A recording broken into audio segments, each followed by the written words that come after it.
WhatsApp guys, আজকের ভিডিওতে আলোচনা করব যে আমিরাতে ভিসা বন্ধের কারণ জানানোর প্রধান উপদেষ্টা।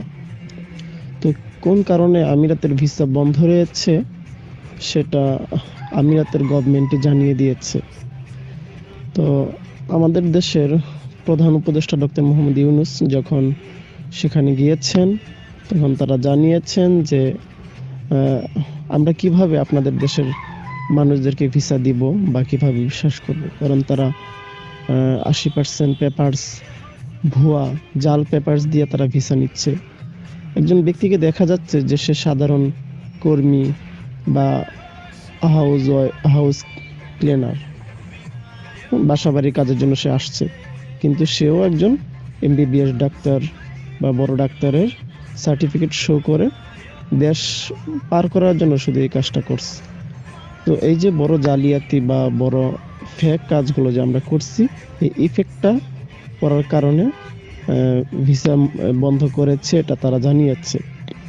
তো মূলত এটা বিগত সরকারের কারণও ছিল অনেকটা, কারণ টাকা দিলে তখন বড় বড় ডাক্তার, ইন্টার, তারপরে আপনার অনার্স মাস্টার্সের সার্টিফিকেটও পাওয়া যেত।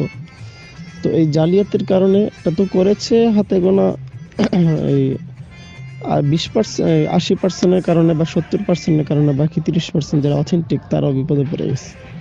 কিন্তু এই জালিয়াতি কাজগুলো আমাদের করা একেবারে অনুচিত ছিল ইন্টারন্যাশনাল প্ল্যাটফর্মে, যেহেতু এটা আমাদের রেমিটেন্সের ব্যাপার। আমরা অন্বেষণ করি বাহির থেকে, যেহেতু আমরা দুবাই থেকে, আমাদের প্রচুর কর্মী রয়েছে দুবাই, প্রায় 25 লক্ষ।